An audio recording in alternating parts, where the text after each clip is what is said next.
In China's northwest lies an autonomous region called Xinjiang.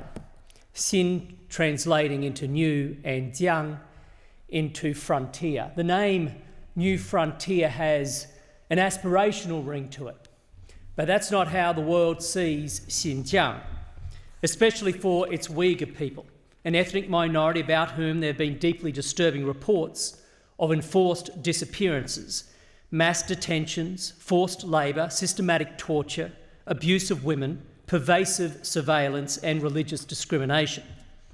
The Australian government has already conveyed its concerns about the situation in Xinjiang to the People's Republic of China, including during Foreign Minister Marise Payne's last 3 meetings with her counterpart Wang Yi. A nation's foreign policy is an outward expression of its national identity, its values, its people, and what they believe in. And one of the things we believe in as a liberal democracy is universal human rights.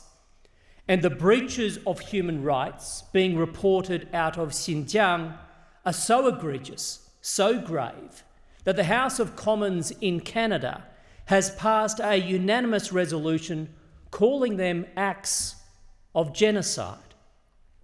However, the Chinese Communist Party denies these allegations, and herein lies our dilemma. Unless we can draw more evidence-based conclusions, the world remains at an impasse. While a determination on the question of genocide is a matter for the courts, and a range of judicial and quasi-judicial forums exist to consider such crimes, the starting point has to be to uncover what's actually going on, and that in turn requires unfettered access to Xinjiang, something the Chinese Communist Party is not allowing.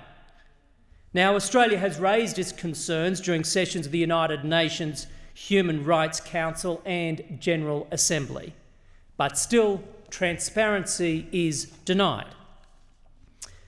Today, I appeal to the Chinese Communist Party to reconsider its position and provide international observers, including the UN High Commissioner for Human Rights, immediate and unfettered access. What's more, I contend that doing so is in fact in China's interest. Since a nation's foreign policy is an outward expression of its national identity, it's worth considering the situation in Xinjiang within the context of China's national identity. China's identity consists of 2 parts, the yin and the yang, if you like, the positive and the negative, the pessimistic, the optimistic. And where the yin is a memory of historical trauma they refer to as the century of humiliation, the yang is an aspirational expression of national rejuvenation where China reclaims what it perceives to be its rightful place as the world's middle kingdom, with a clear line of sight between its past and its future, believing its history preordains its destiny.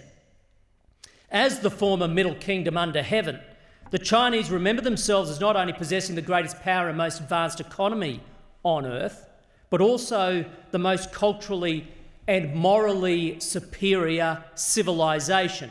Let me underscore those words, morally superior, because it is this part